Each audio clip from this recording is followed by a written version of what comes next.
사울 왕이 죽고 사울의 아들 이스보셋이 이스라엘 왕이 됐습니다. 다윗이 속한 유다 지파 외에 11지파가 그에게 속해 있었고, 군부의 최고 실력자인 아브넬이 이스보셋을 보필을 했습니다. 그러나 다윗은 겨우 자신이 속해 있는 유다 지파만 그를 지지했고, 사울을 피해 도망 다니던 요압이 다윗을 보필하면서 유다 지파만의 왕이 되었었습니다. 그런데 문제는 이스라엘과 유다, 사울과 다윗의 집 사이에 전쟁이 오래되면서 초반에 월등하게 11지파 앞서가던 사울 가문은 점점 쇠약해져서 역사의 무대에 사라지고, 미약하고 미천한 목동 출신인 다윗의 가문이 점점 강성해서 12지파의 지지를 받고 통일 왕국의 왕이 되는 걸 우리가 봅니다. 어느 날 11지파의 대표 장로들이 다윗을 찾아와서 우리나라를 좀 맡아달라, 다스려달라, 이제 그렇게 해서 무혈혁명으로 다윗이 왕이 되는 거거든요. 자, 여러분들, 다윗의 집은 어째서 점점 더 강해졌을까요? 11지파 대 1지파인데 사울 왕의 집은 왜 그렇게 엄청난 세력으로 시작을 했는데 점점 더 약해져 갔을까요? 우리가 읽은 1절 이 본문 사이에 이유가 딱 하나가 나옵니다. 뭐냐면 두 집 사이에 전쟁이 오래매, 그렇게 말씀하거든요. 전쟁이 오래매. 여러분들, 시간이 오래 가면 거기에 여러 가지 문제점들이 드러나게 되어 있습니다. 부모님들이 건강할 땐 그거 없었는데 병세가 점점 중해져 가고, 그리고 돌아가시진 않고 병상에 있는 시간이 점점 길어짐에 아들의 불효 본성이 나타나거든요. 무조건 사랑하던 부모에게도 자녀를 미워하고 원망하고 불평하는 그런 모습들이 나타납니다. 언제요? 시간이 점점 길어지니까.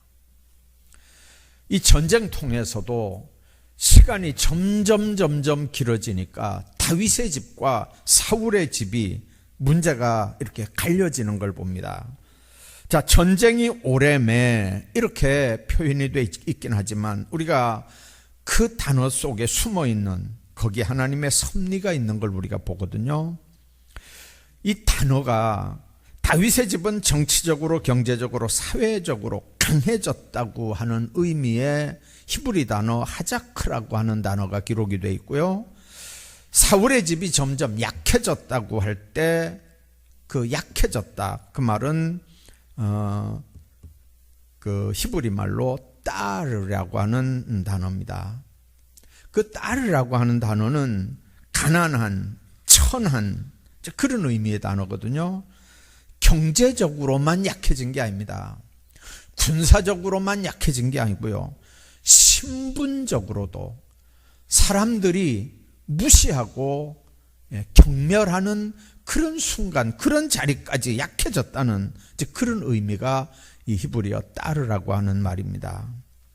여러분들, 흥하는 집에는 흥할 수밖에 없는 이유와 원인이 있고요, 또 망하는 집에는 망할 수밖에 없는 이유와 원인들이 있습니다.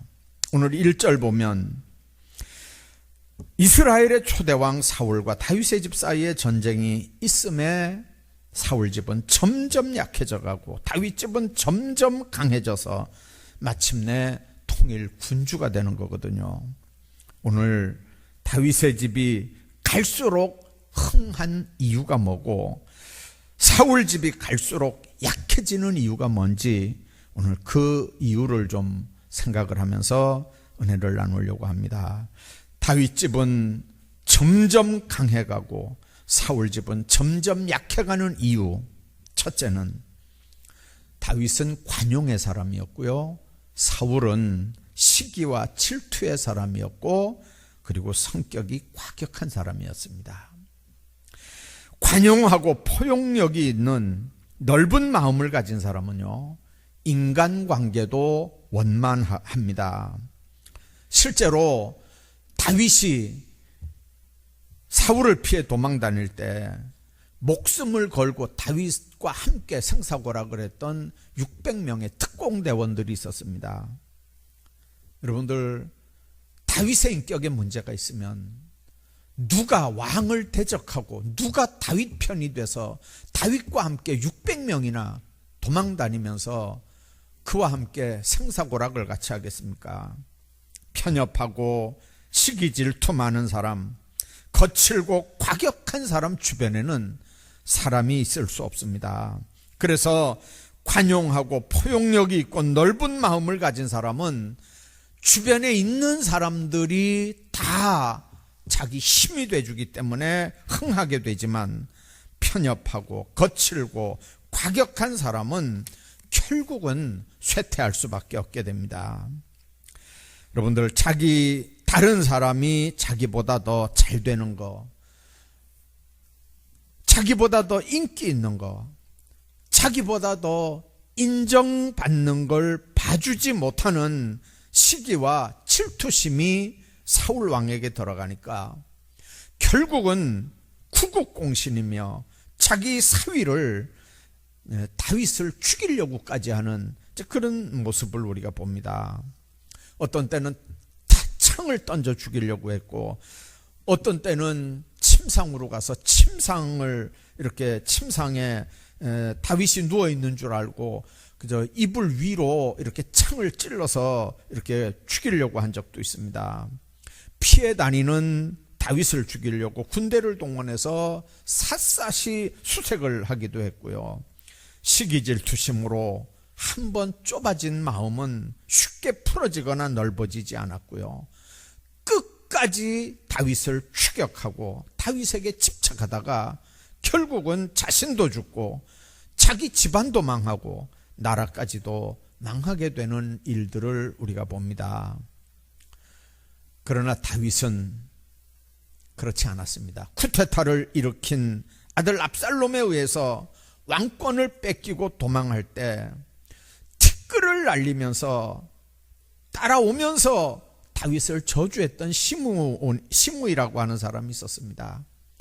나중에 왕궁으로 복귀하면서 옆에 사람들이 그랬습니다.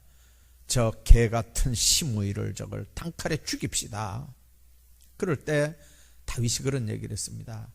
내 아들도 나를 반역하고 대적하는데 하물며 저 시므이랴, 그냥 놔둬라. 하나님이 날 저주하라고 시므이에게 시켰으면 어쩌겠노, 놔둬라 그랬어요. 그리고 보응하지 않았어요.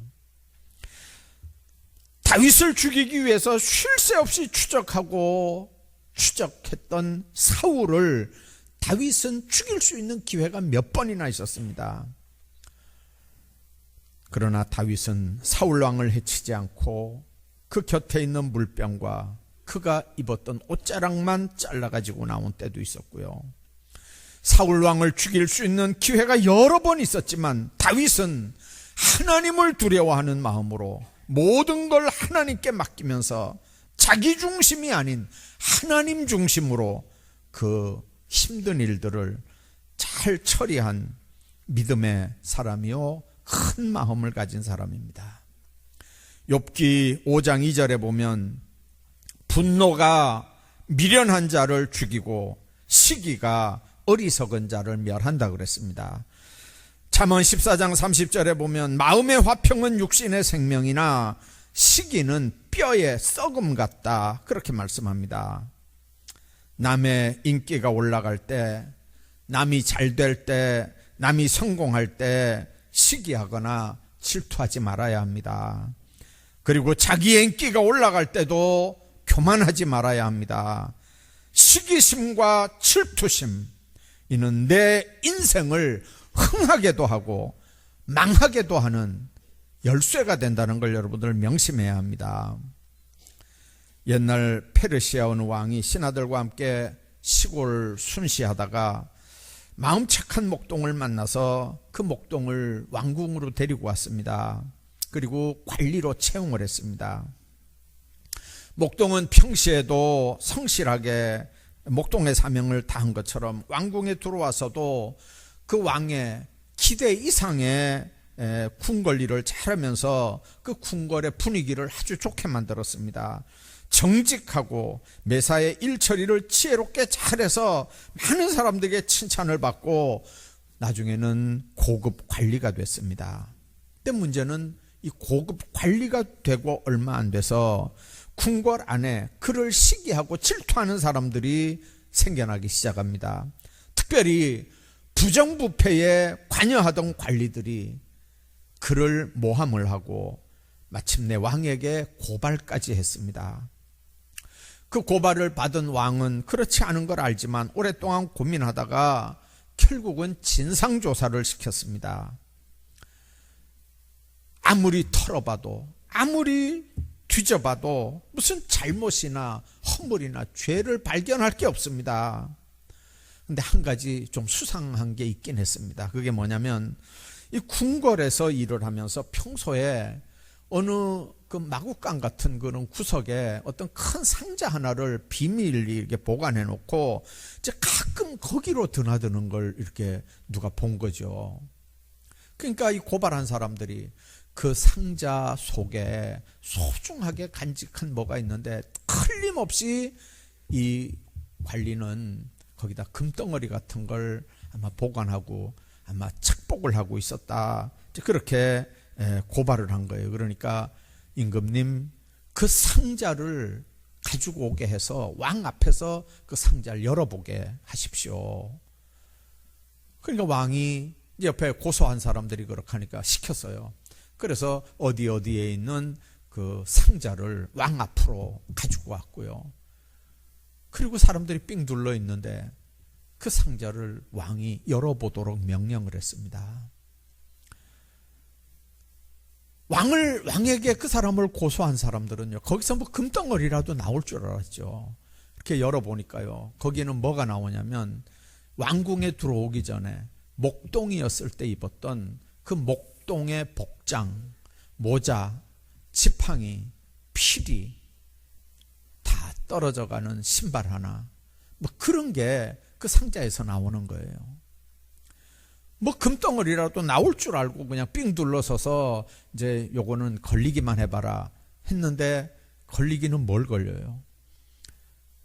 깜짝 모두 왕도 놀래고 주변에 고소했던 사람도 놀래고 다 놀랍니다. 그래서 왕이 물어봤어요. 이게 뭐냐? 그러니까 그 신하가 이런 얘기를 합니다. 이걸 보관한 건 제가 궁궐에서 일할 때 제 초심, 제 본심을, 내가 어떤 사람이었는데 여기 지금 와서 이 자리에 앉아 있는지, 내가 옛날에 목동이었다는 내 초심을 잃지 않게 하기 위해서 내가 이걸 보관하고 있고, 또 언젠가는 궁궐을 떠나면 다시 내가 목동 생활로 돌아갈 텐데 이제 그때 되면 이게 필요할 것 같아서 내가 보관하고 있습니다. 그렇게 얘기했다는 거죠. 그 설명을 듣고 그를 모함했던 모든 신하들이 부끄러워서 아무 말도 못하고 자리를 피했고, 왕과 신하들은 그를 더욱 존경하고 신뢰하게 됐다는 얘기입니다. 여러분들의 집이 정말 강성하고 흥하기를 원합니까? 그렇다면 시기질투의 사람이 아니라 관용과 용서의 사람이 되길 바랍니다. 내 마음, 내 결단으로는 나는 시기질투 안 하고 관용과 용서의 사람이 되리라 아무리 결단해도 안 돼요. 왜 그러냐면 우리 본성이 죄의 사람이기 때문에 그렇습니다. 관용하고 용서하는 것보다는 시기질투하고 원망하고 불평하고 남의 뒤꿈치를 잡아 당기는 게 우리가 본성적으로 체질에 맞는 사람들이에요. 그러니까 성령의 도우심 가운데 스스로를 다스려 나가야 됩니다. 종종 내 속에 발동되는 시기심과 질투심을 다스려 달라고 하나님께 기도해야 합니다. 하나님과 늘 동행하는 사람, 초심을 잃지 않고 교만하지 말고 하나님께 물으면서 살아가는 겸손한 사람들이 되길 바랍니다. 가정이 강해지고 자녀들이 번성하고 형통하게 되는 축복의 열쇠는 그분 손에 달려 있습니다. 오늘 우리 가정들이, 우리 자녀손들이 날마다 하나님께서 함께 하셔서 점점 강성하고 점점 흥해가는 그런 다윗의 집같이 되기를 주의 이름으로 축복합니다. 뿐만 아니라 다윗은 믿음의 사람이었고 사울은 불신앙의 사람이었습니다. 사무엘하 5장 10절에 보니까 만군의 하나님 여호와께서 다윗과 함께 계시니 다윗이 점점 강성해가니라 그랬습니다. 다윗이 흥하게 되는 건, 다윗이 강하게 되는 건 임마누엘 하나님이 다윗과 함께 했다는 거거든요. 전쟁을 해도, 환난을 당해도, 어려운 누명을 써도 하나님이 함께 함으로 늘 승리하고 점점 강성해지고 존귀해져 갔다는 얘기입니다. 그런데 사울은 악신이 그를 다스렸습니다.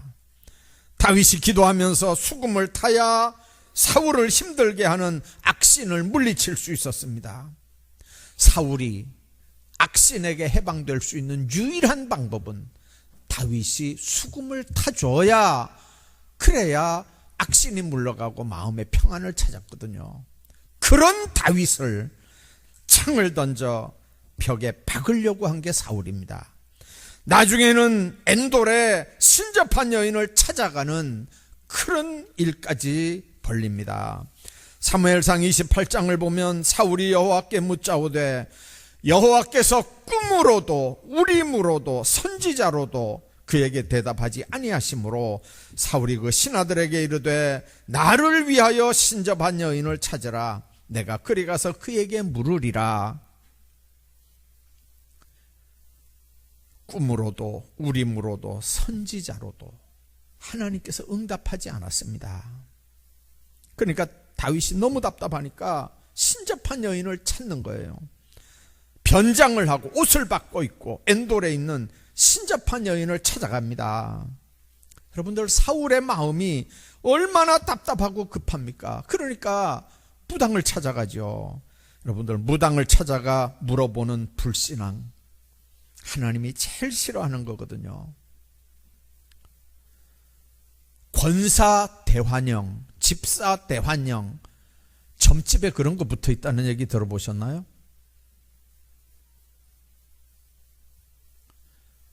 무당집에 권사 대환영, 집사 대환영,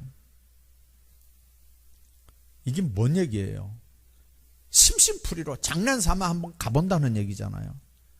근데 하나님이 보실 때는요, 어떻게 보실까요? 여러분들, 하나님께서 꿈으로도 우림으로도 선지자로도 그에게 대답하지 않으면 철저하게 회개하고 하나님과의 관계를 회복해야 되는데, 그런데도 하나님의 기름 부음 받은 자가 하나님을 진노하게 하는 무당을 찾아가는 일을 서슴지 않고 저지릅니다. 그 결과 사울은 하나님 앞에 완전히 폐기 처분됩니다. 반면 다윗은 우리가 잘 아는 것처럼 어렸을 때 골리앗과 싸워 승리한 믿음의 사람이었습니다. 다윗은 위기의 때도 절망하지 않고 하나님 의지하고 용기를 얻는 믿음의 사람이었습니다. 다윗은 나의 생명은 주의 손에 있다고 고백하면서 하나님을 의지했기 때문에 하나님이 다윗을 지켰고 결국은 전쟁 때마다 승리했습니다. 다윗이라고 왜 어려움이 없었겠습니까? 사울이 죽이려고 할 때도 사울을 죽일 수 있는 결정적인 기회가 몇 번 있어도 기름 부음 받은 하나님의 종을 내가 어떻게 해칠 수 있겠냐면서 신앙으로 그 모든 문제들을 다 해결하고 풀어나갔습니다.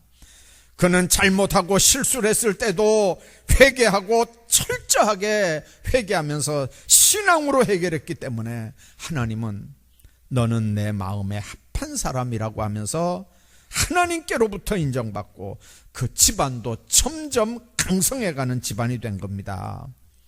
그러나 사울은 언뜻 보기에는 허물도 없어 보입니다. 다윗처럼 무슨 간음을 한 적이 있습니까? 다윗처럼 무슨 자기 부하를 전쟁터 앞장세워 죽인 적이 있습니까?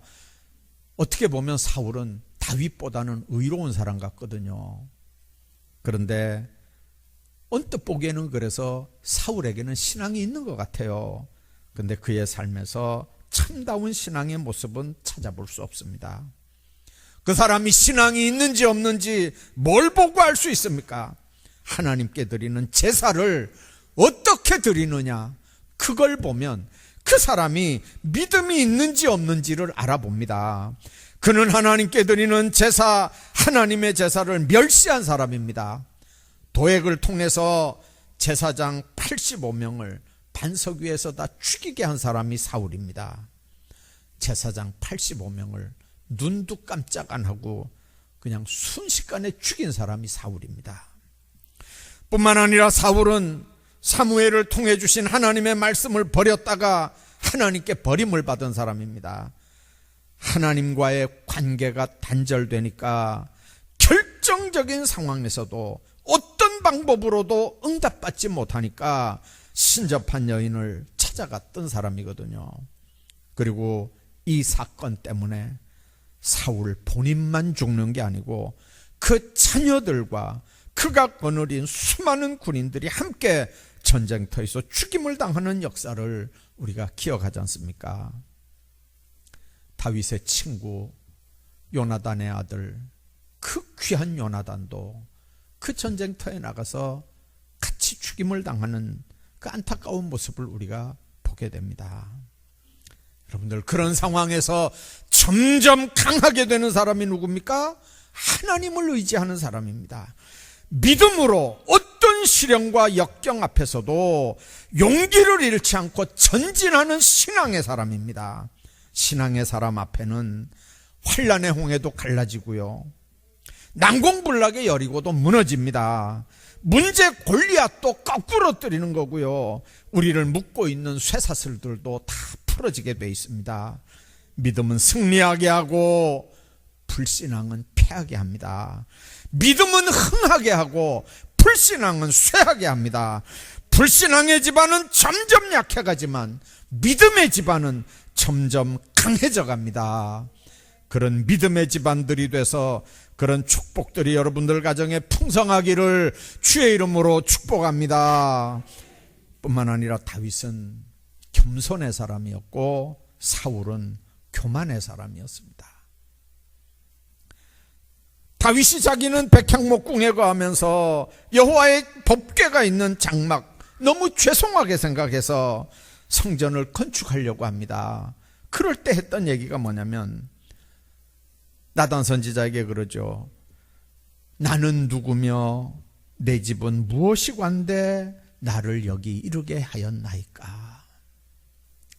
내 집은 무슨 어떤 집이고 나는 뭔데 오늘날 하나님이 왕이 되게 했고 12지파를 다 다스리게 했고 주변에 많은 나라들을 쳐서 영토를 넓히며 대적을 하게 했고 정말 다윗은 너무 그게 감사한 거죠. 내가 어떤 사람인데.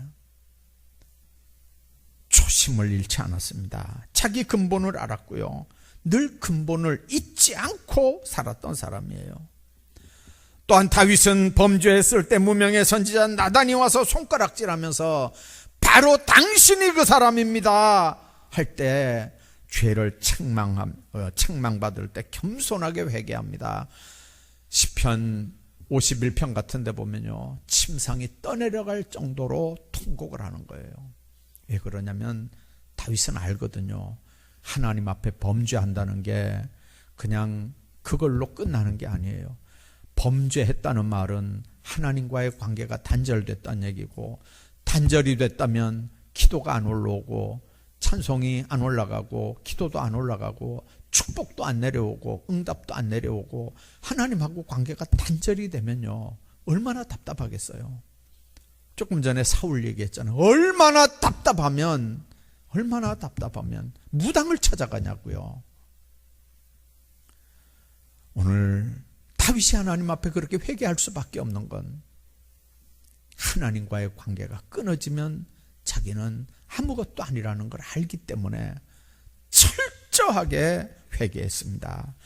그러나 사울 왕은 처음에는 수레바퀴 밑에 들어갈 정도로 겸손하면서 왕이 됐는데, 왕이 된 이후에는 얼마나 교만하고 완악해졌는지 그 누구의 말도 듣지 않았습니다. 사울은 자기에게 기름을 붓고 왕이 되게 한 선지자 사무엘의 간곡한 권면조차도 듣지 않았습니다. 그랬을 때 하나님은 사무엘을 통해서 말씀합니다. 왕이 여호와의 말씀을 버렸으므로 여호와께서도 왕을 버려 왕이 되지 못하게 하셨나이다 하는 무서운 선언을 사울은 들어야 했습니다. 나중에는 사무엘도 그런 사울 왕을 다시 보지 않았다고 했습니다. 하나님께서 가장 싫어하는 게 있다면 교만입니다. 하나님의 말씀을 인간적인 생각과 판단으로 해석을 하고 아나무인격으로, 아전인수격으로 그렇게 하나님의 말씀을 자기 삶에 적용하는 건, 이건 돌이킬 수 없는 하나님 앞에 교만입니다. 그래서 사울은 하나님 말씀에도 불순종하고, 그래서 사무엘이 전하는 말씀 불순종하고 듣지 않고 자기 중심의 제사를 드림으로 결국은 하나님께서 그를 버리시고 떠났습니다. 그 결과 하나님의 영이 떠난 자리에 악한 영이 역사하고 시기심, 복수심이 차니까 다윗을 계속 추적하다가 점점 쇠약해지더니 결국 비참한 인생의 결말을 본인과 집안이 다 당하고 말았습니다. 어떤 선비가 나룻배를 타고 건너가는데 갑자기 폭풍이 불어닥쳤습니다. 배가 막 흔들리게 되니까 겁에 질린 선비의 얼굴이 새하얘졌습니다. 그 모습을 본 사공이 선비님 무섭습니까? 그러니까 선비가 그냥 자존심이 상해가지고 사공을 향해서 허세를 부리기 시작했습니다. 사공 총각, 당신 혹시 논어를 읽어봤소? 사공이 무슨 논어를 읽어봐요? 아니요, 못 읽었습니다. 그랬더니 허참, 남자로 태어나서 논어를 모른다면 4분의 1은 죽은 생명이야. 그랬습니다. 그렇다면 맹잔 읽어봤나? 그랬어요. 사공이 아니요, 그 맹자 처음 듣는 소리인데요. 그러니까 허허, 큰일 났구만. 그러면 당신은 반은 죽은 인생이야. 그랬어요. 그러면 시경은 아나? 그러니까 미안합니다. 그 시경 그것도 처음 들어보는 소리인데요. 그러니까 허허, 큰일 났네. 자네는 4분의 3은 죽은 인생이네. 그랬어요. 태풍은 계속 불고 있고 배는 계속 흔들리고 있고, 이제 잠시 후에 이번에는 사공이 먼저 입을 열었습니다. 선비님, 혹시 헤엄칠 줄 압니까? 그러니까 선비가 난 공부하느라고 헤엄 같은 건 쳐볼 새가 없었네. 배우지도 않았네. 그랬어요. 그렇다면 당신 목숨은 죽은 거나 다름이 없습니다. 그 말을 하면서 사공은 물속으로 뛰어들었고요. 왜 그러냐면 그때 배가 이미 물에 꽉 잠겨서 가라앉을 정도가 됐었습니다. 이 세상에서 제일 불쌍한 사람이 어떤 사람인지 아십니까? 나는 그래도 너보다는 낫다. 그 사람이 제일 불쌍한 사람이에요. 여러분들, 이 선비보다 더 공부 많이 한 사람이 얼마든지 있을 거 아니에요. 이 선비보다 이미 그 공부한 걸로 벼슬을 하고 삶의 자리에서 수많은 영향력을 끼치는 사람이 훨씬 더 많을 거 아니에요. 근데 뱃사공한테 자기가 배운 걸 자랑을 해요. 뱃사공과 비교를 해요. 그러면서 속으로 나는 너보다 낫다 그래요. 여러분들, 그 사람은 교만으로 인해서 자신을 불행하게 만들 뿐 아니라 인간관계를 파괴시키는 사람입니다. 인간관계는 똑같은 사람들끼리만 되는 건 아니고요. 때로는 여러 가지로 자기보다 나은 사람하고도 교류가 돼야 되고요. 자기보다 못한 사람하고도 교류가 돼야 되잖아요. 근데 누구하고 비교를 합니까?